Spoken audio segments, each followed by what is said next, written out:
Okay, everybody, get ready to feel all the feels with this emotional eating expert, Brittany Watkins. At 15, she was kicked out of her house, left on her own, and literally went into survival mode.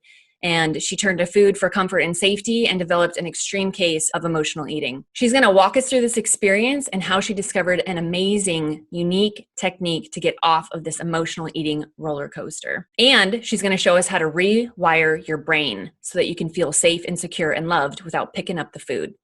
What I love about Brittany is she finds solutions that give immediate and rapid results. After spending over 20 years researching the most effective tools, she has tailored them specifically to be used for emotional eating, cravings, and self-sabotage. Brittany is known as one of the foremost experts in emotional freedom techniques, which is EFT and tapping, for emotional eating and weight loss. She's trained more than 400 PhDs, therapists, and counselors in her unique psychological method. Brittany is an international speaker. She's a trainer, author, and founder of Think Thin and the Watkins Method Tapping for Weight Loss certification course. More than 10 million women have viewed her techniques online, and her work has been featured in Psychology Today, Shape, Women's Health and Fitness magazine, and a list of others. Can't wait for this. So Brittany, thank you so much. Welcome to What We Crave. Thank you. I'm happy to be here.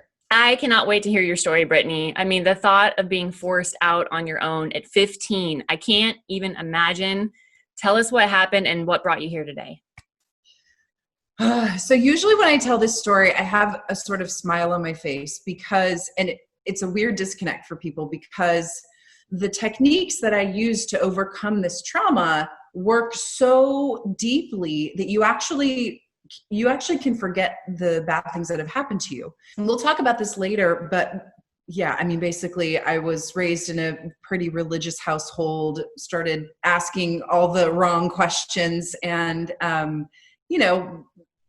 family didn't like that. And I definitely was a rebellious kid, but yeah, I mean, I basically found myself on the streets at 15. And one of the very, very best things that happened to me was my father said, okay, we're not going to help you in any way except for I will pay for you to go to therapy. And I said no at first, but I was turning 16 soon. And being the smart man my father is, he said, listen, you're going to be 16 soon. And so I found this therapist who's amazing. I think you're going to love him. If you go to this therapist 6 times and you never go again, you're turning 16, I'll buy you a car. So I was like, okay, at least I could have something to live out of, yes. Right. So that seemed like a good deal. And so when I went into this therapist and my life started to change dramatically, my emotional eating was still suffering. And I'll talk about that kind of later. I got a great job.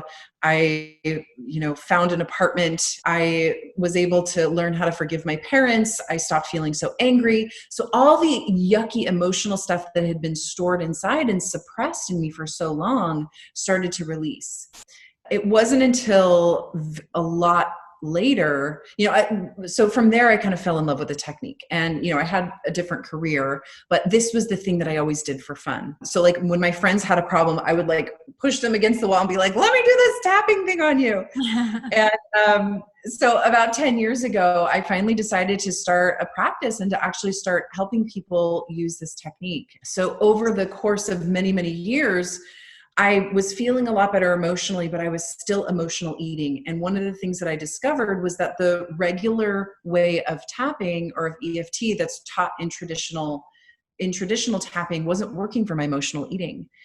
And so I had to figure out a way I basically had to figure out a different technique. And what I discovered during this journey, it took me about 15 years to figure all this information out.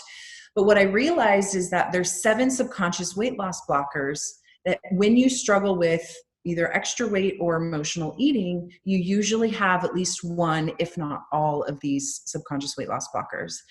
And, obviously I didn't figure these out all overnight. It was like, I'd figure out one and then, I'd feel like, oh, okay, I finally got a handle on this. And then, I'd sabotage myself again. And then I discover the next one and the next one. So this whole process took me about 15 years. And I do a whole big training on this, and I go into all the weight loss blockers. But today I want to tell you about the 2 most common ones because I think this is something that most people struggle with. And I don't know about you, but like for me, when I was struggling with my emotional eating, it was, I really like, I thought it was my fault, you know, like I thought I didn't have willpower, and I thought I really blamed and judged myself a lot for not being able to control myself around food.